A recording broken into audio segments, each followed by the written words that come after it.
ಎಲ್ಲರಿಗೂ ನಮಸ್ಕಾರ. ನಾವು ಕರಾವಳಿಗರು ಕಡುಬುಗಳಿಗೆ ಬಹಳ ಫೇಮಸ್.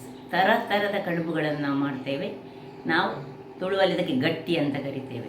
ಅದು ಜಾಕ್ ಫ್ರೂಟ್ನ ಗಟ್ಟಿ ಇರಲಿ ಅಥವಾ ಮಸಾಲ ಗಟ್ಟಿ ಇರಲಿ, ಯಾವ ಗಟ್ಟಿಯೂ ಬಹಳ ರುಚಿಕರವಾಗುವುದು. ಇವತ್ತಿನ ನನ್ನ ರೆಸಿಪಿ ಮನೆಯಲ್ಲಿರುವ ಕೆಲವು ಸಾಮಗ್ರಿಗಳನ್ನು ಬಳಸಿ ಮಾಡುವಂತಹ ಮಸಾಲ ಗಟ್ಟಿ ಬಹಳ ರುಚಿಕರವಾಗಿ ಬರ್ತದೆ. ತುಪ್ಪದೊಟ್ಟಿಗೊಂದು ತಿಂದರೆ ಆಹಾ, ಬಹಳ ರುಚಿಕರ. ಹಾಗಾದರೆ ಯಾರೆಲ್ಲ ನನ್ನ ಚಾನಲನ್ನು ನೋಡ್ತಿದ್ದೀರಿ, ಯಾರೆಲ್ಲ ಇನ್ನೂ ಸಬ್ಸ್ಕ್ರೈಬ್ ಮಾಡಿಲ್ಲ, ದಯವಿಟ್ಟು ಸಬ್ಸ್ಕ್ರೈಬ್ ಮಾಡಿ, ಸಪೋರ್ಟ್ ಮಾಡಿ ಅಂತ ಹೇಳುತ್ತಾ ಬನ್ನಿ ಯಾವ ರೀತಿಯಲ್ಲಿ ಈ ಒಂದು ಸಿಂಪಲ್ ಆದ ಕರಾವಳಿ ಶೈಲಿಯ ಮಸಾಲ ಗಟ್ಟಿಯನ್ನು ಮಾಡುವುದೆಂದು ನೋಡೋಣ. ನಮಸ್ತೆ ಮಿತ್ರರೇ, ಇಲ್ಲಿ ನೋಡಿ ಕುಚ್ಚಲಕ್ಕಿ ಉಂಟು. ನಿಮಗೆ ಕಾಣ್ಬೋದು, ರೆಡ್ ರೈಸ್ ಅಂತ ನಾವೇನು ಕರಿತೇವೆ. ಕರಾವಳಿಗರು ಇದರ ಗಂಜಿಯನ್ನು ಯಾವಾಗಲೂ ಸಮ್ಮರ್ ಸೀಸನ್ನಲ್ಲಂತೂ ಇದರ ಗಂಜಿಯೊಟ್ಟಿಗೆ ನಾವು ಮೊಸರು ಗಂಜಿ ಇದರೊಟ್ಟಿಗೆ ಇರುವಂಥವರು. ಸೊ ಇವತ್ತು ನಾನು ಇದರ ಮಸಾಲ ಗಟ್ಟಿಯನ್ನು ಮಾಡಲಿಕ್ಕಿದ್ದೇನೆ. ಈಗ ಇದನ್ನು ಮೊದಲಿಗೆ ಒಂದು 5-6 ಗಂಟೆಗಳ ಕಾಲ ಚೆನ್ನಾಗಿ ತೊಳೆದುಕೊಂಡು ಒಂದು 3 ಬಾರಿ ಚೆನ್ನಾಗಿ ತೊಳಿಬೇಕು. ತೊಳೆಯುವಾಗ ನೋಡಿ, ಇದರಲ್ಲಿ ನೋಡಿ ಹೇಗೆ ಕೆಂಪುನ ನೀರು ಬರ್ತದೆ. ನೀವು ನೋಡಿರ್ಬೋದು, ತುಂಬ ಮಂದಿ ಇದನ್ನು ಯೂಸ್ ಮಾಡ್ತಾರೆ. ನಾನು ಕರಾವಳಿಗರಿಗೆಲ್ಲ ಹೇಳೋದಿದೆ, ಹೆಚ್ಚು ಔಟ್ಸೈಡ್ ಕರಾವಳಿಗರು ಅಲ್ಲದವರಿಗೋಸ್ಕರ. ನೋಡಿ ಈ ರೀತಿ ಕಲರ್ ಬರ್ತದೆ. ಇದನ್ನು ತೆಗೆದುಕೊಂಡು ಒಟ್ಟು 3 ಬಾರಿ ಚೆನ್ನಾಗಿ ತೊಳೆದು ತರ್ತೇನೆ. ಮೊದಲಿಗೆ ಚೆನ್ನಾಗಿ 3 ಬಾರಿ ತೊಳೆದು ಈಗ ಇದಕ್ಕೆ ನೀರನ್ನು ಹಾಕಿ ಇದನ್ನು ಒಂದು 5-6 ಗಂಟೆಗಳ ಕಾಲ ನೆನೆಯಲಿಕ್ಕೆ ಬಿಡಬೇಕು. ಕರೆಕ್ಟ್ ತುಂಬ ನೀರು ಹಾಕಬೇಕು. ಇದು ನಾನು 1/4 kg ಕುಚ್ಚಲಕ್ಕಿಯನ್ನು ತೆಗೆದುಕೊಂಡಿದ್ದೇನೆ. ಇನ್ನು ಇದು ನೆಂದ ಮೇಲೆ ಒಂದು 5-6 ಗಂಟೆಗಳ ಕಾಲ ನೆನೆಯಬೇಕು. ಅದರ ಮೇಲೆ ಹೇಗೆ ಮಾಡೋದನ್ನು ನೋಡೋಣ. ವೀಕ್ಷಕರೇ ನೋಡಿ, ನಾನು ರಾತ್ರಿ ನೆನೆಸಿಟ್ಟುಕೊಂಡು ಬೆಳಿಗ್ಗೆ ಆಗಿದೆ, ಅಂದರೆ ಒಂದು 7-8 ಗಂಟೆ ಕಳೆದಿದೆ. ಸೊ ನೀವು ಬೇಗನೆ ಆಗಬೇಕಾದ್ರೆ ಅಂದರೆ 6 ಗಂಟೆ 5 ಗಂಟೆ ನೆನೆಸಿದರೆ ಸಾಕಾಗ್ತದೆ. ಬಿಸಿ ನೀರಿನಲ್ಲಿ ಹಾಕ್ಕೊಂಡು ನೆನೆಸ್ಕೊಳ್ಬೇಕು. ಇದೀಗ ನಾನು ನಾರ್ಮಲ್ ವಾಟ್ರಲ್ಲಿ ನೆನೆಸಿಟ್ಕೊಂಡದ್ದು. ಈಗ ಈ ಮಸಾಲ ಗಟ್ಟಿಗೆ ತೆಂಗಿನ ತುರಿ ಬೇಕು. ಒಂದು ತೆಂಗಿನಕಾಯಿಯಲ್ಲಿ ಅರ್ಧ ತೆಂಗಿನಕಾಯಿ ಬೇಕು. ಇದು ನಾನು ಹೇಳಿದೆಲ್ಲ 1/4 kg ಅಕ್ಕಿಯನ್ನು, ಕುಚ್ಚಲಕ್ಕಿಯನ್ನು ನೀರಿನಲ್ಲಿ ಹಾಕಿಟ್ಕೊಂಡದ್ದು. 1 ಚಮಚ ಜೀರಿಗೆ, 3/4 ಚಮಚ ಜೀರಿಗೆ, ಒಂದು ಸಣ್ಣ ತುಂಡು ಬೆಲ್ಲ, 3-4 ಮೆಣಸು. ಸ್ವಲ್ಪ ಖಾರ ಹೆಚ್ಚು ಬೇಕಾದರೆ ಒಂದು ಹೆಚ್ಚು ಮೆಣಸು ಹಾಕ್ಕೊಳ್ಬೋದು.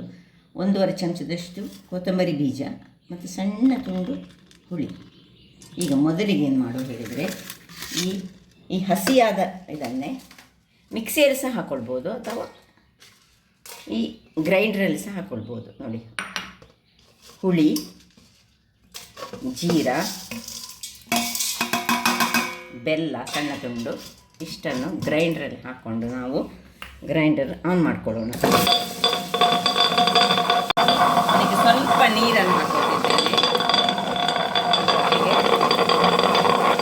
ತೆಂಗಿನ ತುರಿ, ವೀಕ್ಷಕರು ಇಷ್ಟ ಆಗುವಾಗ ಒಂದು ಚೂರು ಹಳದಿಯ ಪುಡಿಯನ್ನು ಒಂದು ಅರ್ಧ ಚಮಚದಷ್ಟು ಹಾಕ್ಕೊಂಡು ನೋಡಿ, ಗ್ರೈಂಡಿಂಗ್ ಇಷ್ಟ ಆಗಬೇಕು. ಇಷ್ಟ ಆದಮೇಲೆ ಈಗ ಈ ಅಕ್ಕಿ, ನೆನೆಸಿಟ್ಟಂತಹ ಅಕ್ಕಿ ಅಂತ ಇದರೊಟ್ಟಿಗೆ ಹಾಕ್ಕೊಳ್ತಿದ್ದೇನೆ.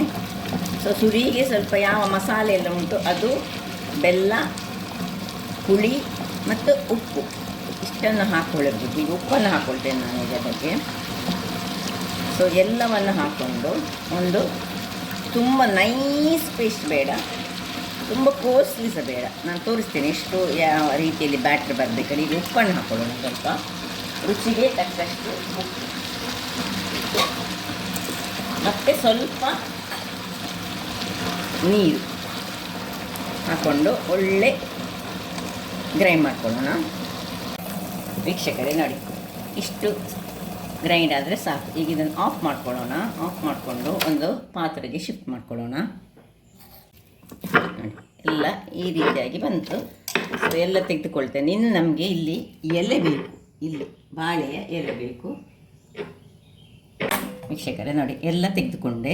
ಈಗ ಇಲ್ಲಿ ಇನ್ನು ಇದಕ್ಕೆ ಇದರ ನೀರೆಲ್ಲ ಹಾಕ್ಕೊಂಡು ಇದನ್ನು ತೊಳೆದುಕೊಂಡು ಈ ನೀರನ್ನು ಇದಕ್ಕೆ ಹಾಕಲಿಕ್ಕಿಲ್ಲ. ನಮಗೆ ಇಲ್ಲಿ ಗಟ್ಟಿಯಾದ ಈ ಬ್ಯಾಟರ್ ಬೇಕಾಗ್ತದೆ, ಹಿಟ್ಟು ಬೇಕಾಗ್ತದೆ. ಸೊ ಈಗ ಇಲ್ಲಿ ಸ್ವಲ್ಪ ಗ್ಯಾಸನ್ನು ಉರಿಸಿಕೊಂಡು ಈ ಬಾಳೆ ಎಲೆಯನ್ನು ಚೂರು ಬಾಡಿಸ್ಕೊಳ್ಳೋಣ. ಸೊ ನಮಗೆ ಈ ಬಾಳೆ ಎಲೆಯಲ್ಲಿ ಇಡ್ಲಿಕ್ಕೆ ಉಂಟು. ಮತ್ತು ಅದರೊಟ್ಟಿಗೆ ಬಾಳೆ ಎಲೆ ಎಲ್ಲ ಬಾಡಿಸಿದ ಮೇಲೆ ನಾವು ಇದರಲ್ಲೇ ಈ ಸ್ಟೀಮರನ್ನು ಇಟ್ಕೊಳ್ಳೋಣ. ಸೊ ಸ್ಟೀಮರ್ ಸಹ ರೆಡಿ ಮಾಡಿ ಇಟ್ಕೊಂಡಿದ್ದೇನೆ. ಸ್ಟೀಮರ್ ಆಗಲಿ.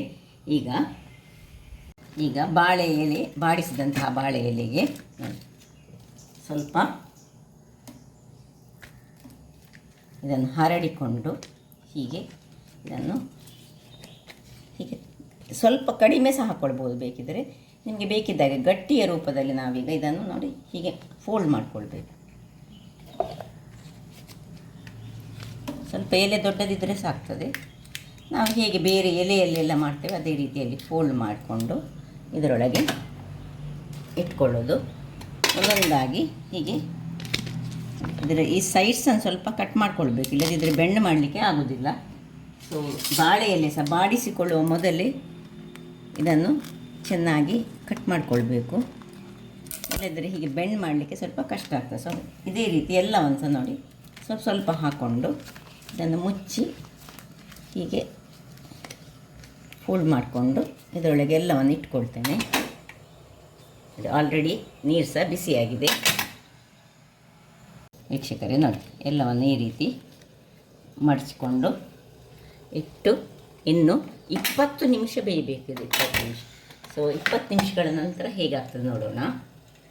ವೀಕ್ಷಕರೇ, 20 ನಿಮಿಷದ ಬಳಿಕ ಆಫ್ ಮಾಡ್ಕೊಳ್ತಿದ್ದೇನೆ.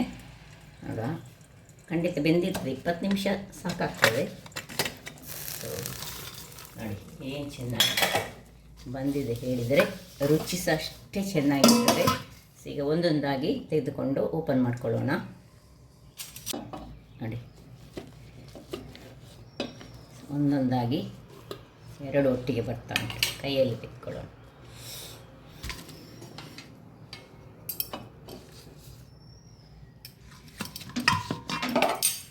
ನೋಡಿ, ಓಪನ್ ಮಾಡಿ ತೋರಿಸ್ಕೊಡ್ತೇನೆ. ಇದನ್ನು ಪ್ಯೂರ್ ತೆಂಗಿನ ಎಣ್ಣೆ ಹಾಕ್ಕೊಂಡು ತಿಂದರೆ ಉಂಟಲ್ಲ, ಕಾಲಿಸಿ ತಿನ್ಬೋದು ಅಥವಾ ಕಟ್ ಮಾಡಿಕೊಂಡು ತೆಂಗಿನ ಎಣ್ಣೆಯಲ್ಲಿ ಫ್ರೈ ಮಾಡಿ ತಿಂದರೆ ಸಹ ಬಹಳ ಚೆನ್ನಾಗಿ ಬರ್ತದೆ. ನೋಡಿ, ಅದಕ್ಕೆ ನಾವು ಮಸಾಲ, ಸಿಂಪಲ್ ಮಸಾಲ ಗಟ್ಟಿ. ಸಪೋಸ್ ನಿಮ್ಮ ಹತ್ರ ಈ ಪಾಲಕ್ಕ ಅಥವಾ ನುಗ್ಗೆ ಸೊಪ್ಪಿದ್ದರೆ ಇದನ್ನು ಅದರೊಟ್ಟಿಗೆ ಮಿಕ್ಸ್ ಮಾಡಿ ಸಹ ಮಾಡ್ಕೊಳ್ಬೋದು. ಅದು ಬೇರೆ ರೀತಿಯಲ್ಲಿ ಆಗ್ತದೆ. ಅದು ನುಗ್ಗೆ ಸೊಪ್ಪಿನ ಕಡುಬು ಅಥವಾ ಪಾಲಕ್ಕಿನ ಕಡುಬು ಮಾಡ್ತೇವೆ. ಅಥವಾ ನಾವು ಈ ಮಳೆಗಾಲದಲ್ಲಿ ಇನ್ನೊಂದು ಬಗೆಯ ಸೊಪ್ಪು ಸಿಗ್ತದೆ ನಮಗೆ, ರೊಜಂಕ್ ಅಂತ ಹೇಳ್ತೇವೆ ತುಳುವಲ್ಲಿ. ಸೊ ಅದಕ್ಕೆ ಕನ್ನಡದಲ್ಲಿ ಏನು ಹೇಳೋದು ನನಗೆ ಗೊತ್ತಿಲ್ಲ. ಓಕೆ, ಈ ಒಂದು ಚಗಟೆ ಸೊಪ್ಪು ಅಂತ ಕರೀತಾರೆ. ಸೊ ಇದನ್ನು ಈಗ ನಾನು ಸ್ವಲ್ಪ ಒಳ್ಳೆ ಪ್ಯೂರ್ ಆದ ತೆಂಗಿನ ಎಣ್ಣೆ ಉಂಟು ಹಾಕ್ಕೊಂಡು ಇದರ ಮೇಲೆ, ಅಥವಾ ತುಪ್ಪ ಹಾಕಿ ಸಹ ತಿನ್ಬೋದು, ಅದು ಸಹ ಆಗ್ತದೆ. ತುಪ್ಪ ಹಾಕಿದರೆ ಸಹ ನಡೀತದೆ. ಸೊ ನೋಡಿದ್ರಲ್ಲ ವೀಕ್ಷಕರೇ, ಒಂದು ಈಸಿಯಾಗಿ, ಅದು ಸಹ ಸಮ್ಮರ್ ಸೀಸನಲ್ಲಿ ಕುಚ್ಚಲಕ್ಕಿಯಿಂದ ಮಾಡಿದಂತಹ ಒಂದು ಗಟ್ಟಿ ಬಾಳೆ ಎಲೆಯ ಗಟ್ಟಿ, ಅದು ಸಹ ಮಸಾಲ ಗಟ್ಟಿ. ಹಾಗಾದರೆ ನನ್ನ ಈ ಕುಕಿಂಗ್ ಚಾನಲ್ ನಿಮಗೆ ಇಷ್ಟ ಆದರೆ ಬೋಳು ಸುವರ್ಣ ಚಾನಲನ್ನು ಲೈಕ್ ಮಾಡಿ, ಶೇರ್ ಮಾಡಿ ಹಾಗೂ ಸಬ್ಸ್ಕ್ರೈಬ್ ಮಾಡಿ, ಹಾಗೂ ನನ್ನ ಇನ್ಸ್ಟಾಗ್ರಾಮ್ ಪೇಜನ್ನು ಫಾಲೋ ಮಾಡಿ. ಧನ್ಯವಾದಗಳು.